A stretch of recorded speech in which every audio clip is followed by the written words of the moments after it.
Okay, well, why don't we call a meeting to order? I think we have a quorum. And if I ask Stephanie if you would to take a roll call. Okay. Ms. Dunn, Mr. Stovall, Here. Dr. Na, Here. Mr. Neptune. Here. Through the chair, we have a quorum.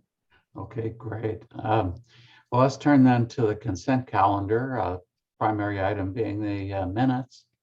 Do we have a motion on the consent calendar? So moved. Okay, motion by Dr. Na. Do we have a second? I'll second it. Okay, second by Mr. Neptune. Stephanie, would you take the roll? Okay. Mr. Stovall, Yes. Dr. Na, Yes. Mr. Neptune. Yes. Through the chair, motion passes. Okay, thank you. Let's turn then to our public hearing. And I would ask anyone who will be testifying in the hearing to raise your right hand and if you affirm the following statement. Do you solemnly state or affirm under penalty of perjury that the evidence that you shall give in this issue before this board shall be the truth, the whole truth, and nothing but the truth? Yes, I do. Okay, great. Well, let's, I guess the record should reflect that all responded affirmatively. And we'll turn to the docket. We only have one item on the docket, relatively quick, S2208S. And let me see, Shannon, is that yours? Or?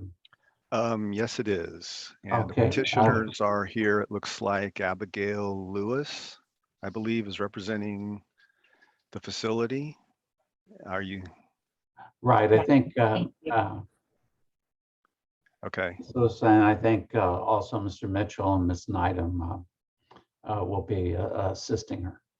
Great. Okay. Good morning. My name is Shannon Moore. I'm an air quality specialist here at the district. Before you this morning is Mount Poso Cogeneration Company, LLC.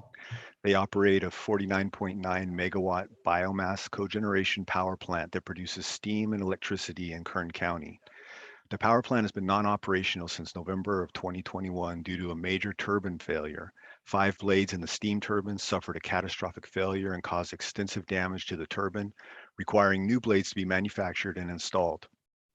Mount Poso's permit conditions require them to conduct an annual compliance source test within plus or minus 30 days of their anniversary date of April 15th, 2022. They plan to have repairs to the turbine completed by May 9th of 2022. However, due to the extended period that the equipment has been non-operational, Mount Poso will need time to make adjustments to systems controls and fuel metering before they bring the unit back to normal operating conditions. In addition, Mount Poso's permit conditions allow 192 hours during startup for refractory curing, which is the process of heating the refractory to operating temperature and pressure from a shutdown status. Therefore, Mount Poso will be unable to complete the source testing by the required deadline, and they have requested a short variance in anticipation of conducting the compliance source test during the week of May 31st, 2022. Yesterday afternoon, we received an email from the facility indicating that additional structural damage was found to an I-beam, which will further delay repairs and startup of the plant. Therefore, Mount Poso has requested a short variance from requirements of the applicable district rules, in addition to conditions of the applicable permit. The requested short variance would start on May 15th, 2022, and due to the additional damage that they have requested that the variance be extended to July 31st of 2022. If granted, the variance would allow Mount Poso to postpone the compliance source test until the turbine is repaired and the startup process is completed. No excess emissions are expected during the variance period. Because of the email and there will be a change to the staff report on page 3 under recommendations. Item number 1 should reflect a new end date of July 31st, 2022. The district believes the required findings as set forth in the California Health and Safety Code can be made and recommends that Mount Poso Cogeneration Company, LLC be granted a short variance with the conditions on pages 3 and 4 And that concludes the district's presentation.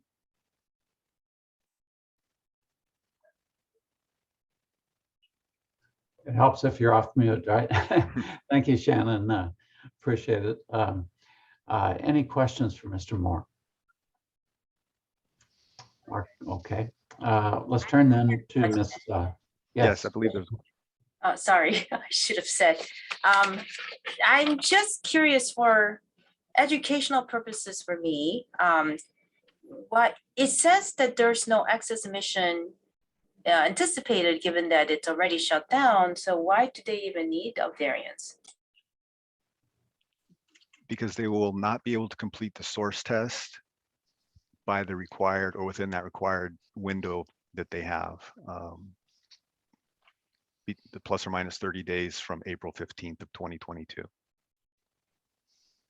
Right, just a timing issue. Essentially, that's what it is, yes. Just to postpone the source test. Okay. Any other questions for Mr. Moore?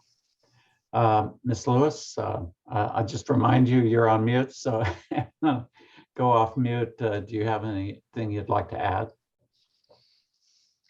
No, actually, everything was explained really well. If anybody does have any questions for us, we're available too. And we just thank you for your time.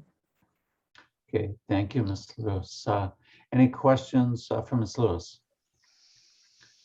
Okay, hearing none, we'll ask if there's any public comment. I'm not sure if we have any public folks on. But We currently do not have any public attendees, so no public comment right now.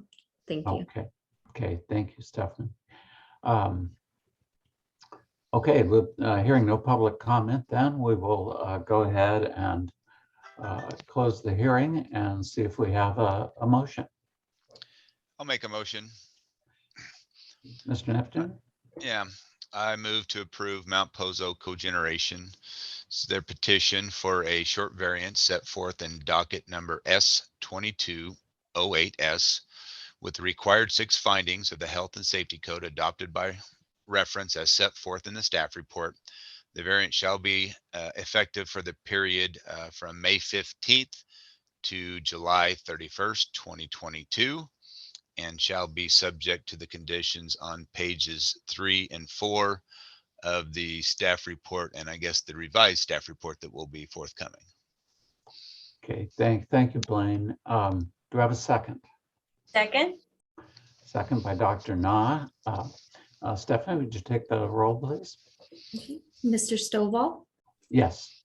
Dr. Na, Yes. and Mr. Neptune. Yes. Through the chair, motion passes. Okay, great. Thank you. Thank you. So motion carries. Thank you again, Ms. Lewis and cohort. Good luck with those repairs. Okay, let's then turn to public comments. Read the required statement. This time is made available for comments from the public on matters within the board's jurisdiction that are not on the agenda. It is requested that no comments be made during this period on items on the agenda. The public may make comments after each board agenda item during the time allowed for public comment.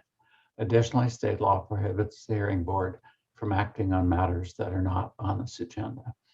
And Stephanie, I'm assuming we still don't have any public. We folks still out don't there. have any members of the public attending. Okay, so hearing no public comment, we'll then turn to hearing board member comments. Just a great job as always, I would say. But Blaine, Dr. Na. Okay. No. Well, with that, then we have no new business. Just a reminder of our next scheduled meeting, which is June 8, 2022. And just thanks everyone for their participation. And we will see you in June, and the board meeting is now adjourned. Great. Okay. Thank you. Have a good day. Thank you. Bye. Have a good Bye. day. Bye-bye. Thanks, everyone. Thank you.